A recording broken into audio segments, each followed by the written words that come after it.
आज बैठक का 10वां दिन है। एक दिव्य को 10 दिन हो गए हैं। वो दिव्य जो अपनी जन्म तिथि पर ही स्वर्गारोहण की तरफ चल पड़ा था।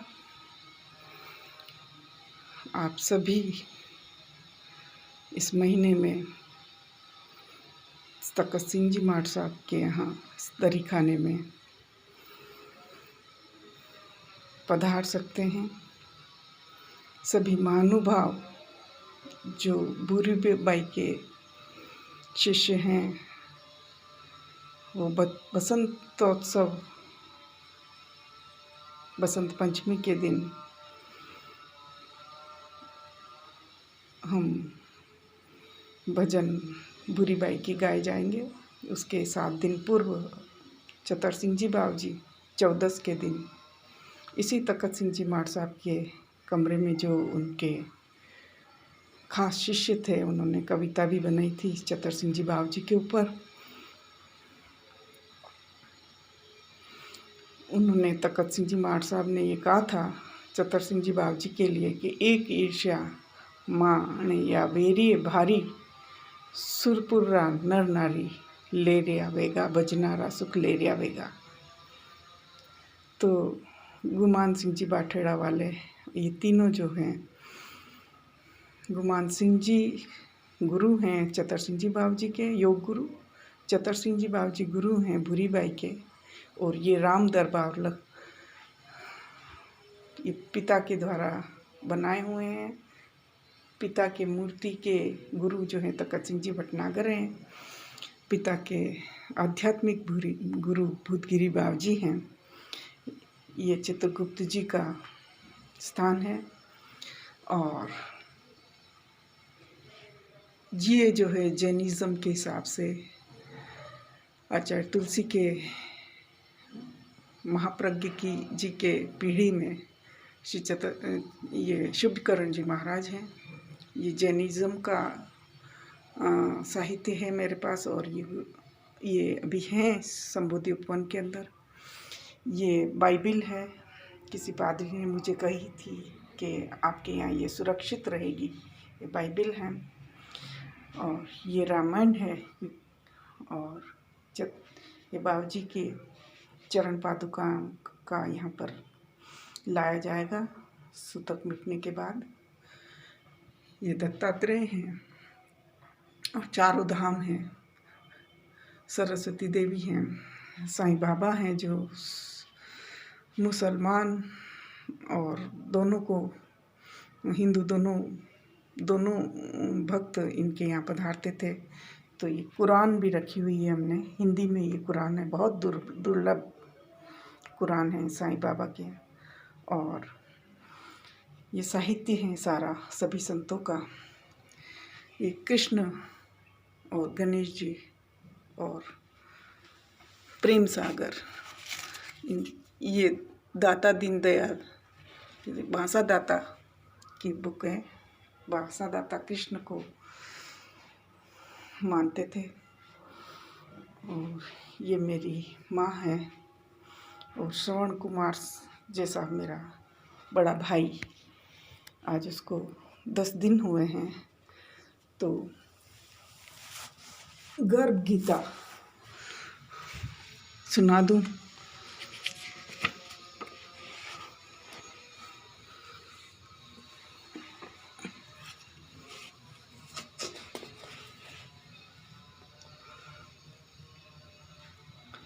अथ श्री कृष्णार्जुन संवाद। श्री अर्जुनोवाच, हे भगवान श्री कृष्ण कृपा बताएं कि जीव जब गर्भ में आता है तो वह किस पूर्व कर्म के कारण आता है। हे मधुसूदन, प्राणी जन्म के पूर्व गर्भवास का कष्ट भुगता है और जन्म लेते समय व्यसन कष्ट पाता है। इसके उपरांत वह संसार में रहकर रोग पीड़ा भुगता है, उसे बुढ़ापा आता है, प्राणी की मृत्यु भी होती है। अस्तु प्रभु जी, कृपया बताएं कि वे कर्म कौन से हैं जो प्राणी को जन्म मरण से रहित बनाते हैं। भगवान वाच, हे अर्जुन, जन्म मरण का बंधन उन प्राणियों की नियति है जो संसार में लिप्त रहते हैं। ऐसे प्राणी संसार में अनुरक्त अर्थात संसार के नश्वर पदार्थों से ही प्रेम करते हैं। वे सांसारिक वस्तुओं की कामना करते हैं। प्राणी संसार की माया पाने की तो चेष्टा करता है, परंतु मेरी भक्ति पर ध्यान नहीं देता है। इसके कारण वह बारंबार और अनेक योनियों में पड़ जरा मरण का दुख उठाता है। अर्जुन वाच, हे जनार्दन, सांसारिक माया मोह से मुक्ति तो बहुत कठिन है। माया चित्त हर लेती है मन। काम, क्रोध, लोभ, मोह और अहंकार रूपी विकार से गिरा मदमस्त हाथी है। तृष्णा रूपी शक्ति से प्रेरणा देती है। पंच विकारों में अहंकार प्रबल है जो प्राणी को नरक में ले जाते हैं। हे ऋषिकेश, इस मदमस्त हाथी को कैसे वश में किया जाए? मन को भक्ति में लगाने हेतु क्या उपाय करना उचित है? कृष्णवाच, हे धनंजय, जैसे मदमस्त हाथी को वश में करने के लिए अंकुश की आवश्यकता होती है, उसी प्रकार मन को वश में करने के लिए अभ्यास द्वारा ज्ञान प्राप्त करना आवश्यक है। भक्ति और ज्ञान बराबर अभ्यास करते रहने पर प्राप्त होते हैं। अर्जुन वाच, हे मधुसूदन, तुम्हारी भक्ति के लिए कोई वन खंडों में जा रमते हैं और कोई वैरागी वन स्थान स्थान पर भटकते हैं। प्रभु, कृपया बताएं कि आपकी भक्ति कैसे मिल सकती है। भगवान वाचे, है अर्जुन, मेरी खोज में वन वन भटकते सन्यासी अथवा स्थान स्थान पर जाने वाले वैरागी मुझे तब तक नहीं प्राप्त कर पाते जब तक कि उनके अंतरिक्ष में मेरा निवास नहीं होता। अथवा तप अथवा वैराग्य का हम तो मेरी भक्ति पाने में बाधा डालता है। जटा धारण करने अथवा भस्म लगा वैरागी बनने मात्र से जीव मेरी कृपा नहीं पाता। अहंकारी को तो मेरा दर्शन सुलभ नहीं होता। मैं शुद्ध हृदय वाले सतत अभ्यासी ऐसे जीव को मिलता हूँ जो काम, क्रोध, मोह, ममता, अहंकार से परे। अर्जुन वाच, हे माधव, प्राणी पंच विकार जनित प्रवृत्ति के कारण लौकिक जीवन नष्ट कर लेता है। हे मुरय, कृपया बताएं कि वह कौन सा पाप है जिसके कारण किसी व्यक्ति की स्त्री असमय मर जाती है? किन पापों के फलस्वरूप अल्प आयु में पुत्र मर जाता है? कौन से पाप के कारण व्यक्ति वीर्यहीन हो जाता है? भगवान वाच, किसी का लिया हुआ ऋण नहीं चुकाने वाला स्त्री हानि का दुख उठाता है, उसी प्रकार किसी की धरोहर अमानत को न लौटाने वाला पुत्र अल्प आयु में मर जाता है। किसी को सहयोग सहायता का श्वासन देकर भी समय आने पर सहयोग न करने वाला वीरहीन होता है। यह सब भयंकर पाप है। अर्जुन वाच, हे दयानिधि, किस पाप के फलस्वरूप प्राणी सतत रोगी रहता है और किस कुकर्म के फलस्वरूप बोझा ढोने वाला जघन्य पशु बनता है? कृष्णवाच, हे अर्जुन, सौभाग्यकांक्षी कन्या को बेचने वाला सतत रोगी रहता है। अभक्ष्य भोजन और मादक द्रव्य सेवन करने वाला अधम योनि में जन्म लेता है। झूठी गवाही देने वाला भोजन बना कर पंचकमल नहीं कर स्वयं भोजन करने वाला बिल्ली और शुकर की योनि प्राप्त करता है। अर्जुन वाच, हे दयानिधे, इस संसार में जिसको आपने धन धान्य दिया है, उत्तम वाहन दिए हैं, तो उनका पुण्य क्या है था? भगवान वाच, हे पार्थ, उत्तम रीति से सुयोग्य पात्र को स्वर्णादि दान करने वाला धन धान्य वाहन आदि पाता है। सत्य सनातन वैदिक रीति से सुयोग्य वर को विधि पूर्वक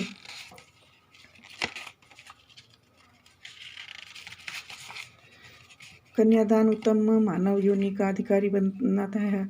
अर्जुन वाच, हे प्रभु, संसार में कोई तो सर्वांग सुंदर है और कोई कुरूप, जो श्रेष्ठ स्वास्थ्य और स्वरूपवान शरीर किन पुण्यों से मिलता है? भगवान वाच, है कौनते पुरुष का रूप स्वरूप नहीं गुण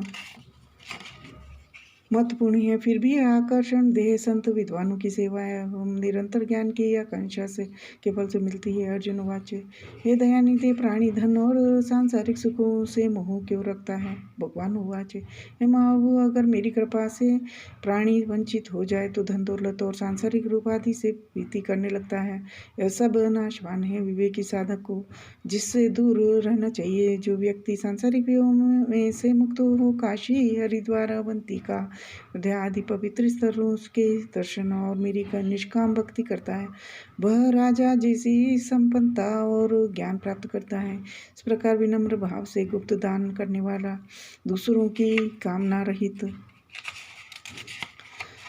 हो सेवा करने वाला सदा अपनी आवश्यकता अनुसार धन पाता है, उसकी काया निरोगी रहती है। अर्जुनोवाच हे दयानंद, प्राणी में रक्त विकार, खंड, वायु, अंधता, पंगुता का कारण क्या है, बताने की कृपा करें। भगवान उवाच हे धनंजय, मेरी भक्ति से परे माया लिप्त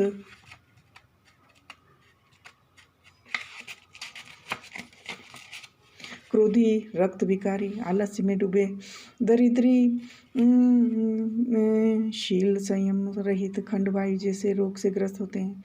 पतिव्रत धर्म का उल्लंघन करने वाली स्त्री और संयम रहित पति में पंगुता ज्योतिहीनता आती है। अर्जुन उवाच हे जगत गुरु, कृपया गुरु दीक्षा विषय पर भी प्रकाश डाले। भगवान उवाच हे कुंते, तुम धन्य हो और धन्य है तुम्हारी माता, तुम्हारा यह प्रश्न संसार के लिए कल्याणकारी है। पार्थ, संयमी और इंद्रियों को वश में करने वाला कोई सिद्ध पुरुष जो ईश भक्ति और परोपकार में लगा हुआ और गुरु रूप में धारण करे, अपने गुरु के मार्गदर्शन में मेरी आराधना कर व्यक्ति गुरु कृपा से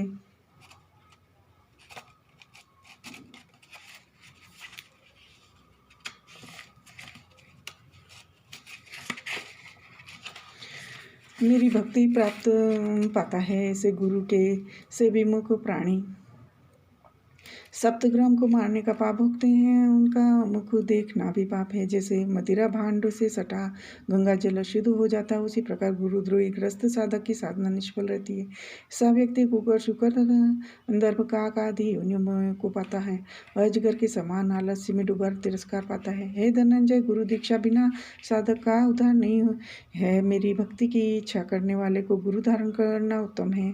जैसे नदियों में गंगा, व्रतों में एकादशी और जीवों में मनुष्य तन श्रेष्ठ है, उसी प्रकार साधक की सिद्धियों में गुरु कृपा श्रेष्ठ है। गुरु सेवा का फल अश्वमेध यज्ञ से भी अधिक फलदायी है। गर्भ गीता नामक इस प्रसंग को पढ़ने और सुनने वाला पुण्य का भागी बनता है और गुरु नंदन भगवान कृष्ण की उस पर सदैव कृपा बनी रहती है। गर्भ गीता नामक यह प्रसंग जनश्रुति और क्षेत्रीय मान्यता पर आधारित है। सनातन सिद्धांतों के अनुरूप होने से धर्माचार्य इसके पाठ की अनुमति देते हैं। इति श्री गर्भ गीता संपूर्ण आरती। जय श्री कृष्ण हरे प्रभु, जय श्री कृष्ण हरे, शरण पड़े भगतन के संकट तुरत हरे। ओम जय श्री कृष्ण हरे, शिशु हो बधि पूतना, संकटासुर मारे, मुख निज माथि खाए, चंद्र सूर्य टाए।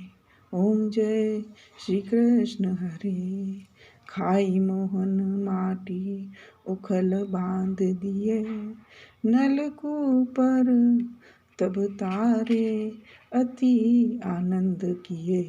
ओम जी श्री कृष्ण हरे, बकाधासुर राक्षस ब्रज उत्पात कियो, गोप ग्वाल के कारण तिनको मोक्ष दियो।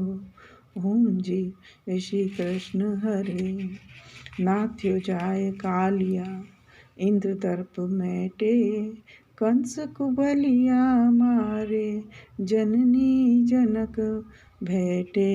ओम जय श्री कृष्ण हरे, परमानंद प्रदाता, मोहन बनवारी, जय जसराज बिहारी, जय गिरवर धारी। ओम जय श्री कृष्ण हरे, कंकड़ कर कटि किंकिणी, श्रुति कुंडल सोहे, मधुर अधर पर मुरली, त्रिभुवन जन मोहे। ओम जय श्री कृष्ण हरे, शिव राधेश्वर मोहन नटवर नंदलाला, धेनु चरावत नाचत ब्रजपति गोपाला। ओम जय श्री कृष्ण हरे। मधुराष्टकम। अधरम मधुरम वंदन मधुरम, नयनं मधुरम हसितं मधुरं हृदयं मधुरं गमनं मधुरं मधुराधिपतेरखिलं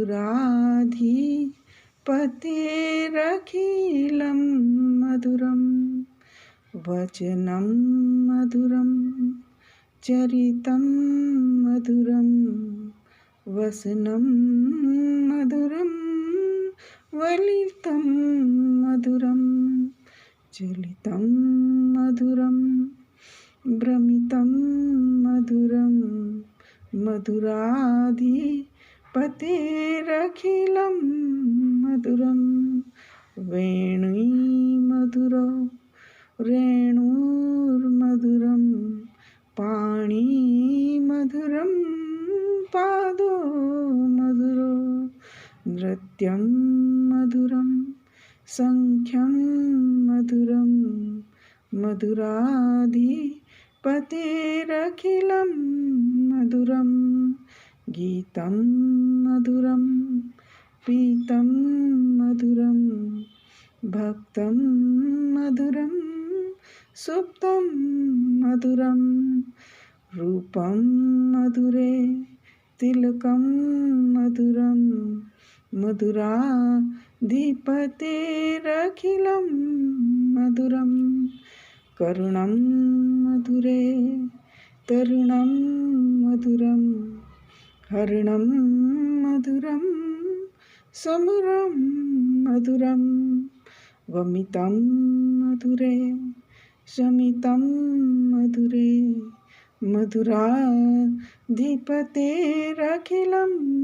मधुरं गुञ्जा मधुरा माला मधुरा यमुना मधुरा वीची मधुरा सलिलं मधुरं कमलं मधुरं मधुराधिपतेरखिलं मधुरं गोपी मधुरा लीला मधुरा युक्तं मधुरं भक्तं मधुरं दृष्टं मधुरं शिष्टं मधुरं मधुराधिपतेरखिलं मधुरं गोपा मधुरा गावो मधुरा यष्टिर्मधुरा षष्ठी मधुरा दलितं मधुरं फलितं मधुरं मधुरं मधुरा मधुराधिपतेरखिलं मधुरम्।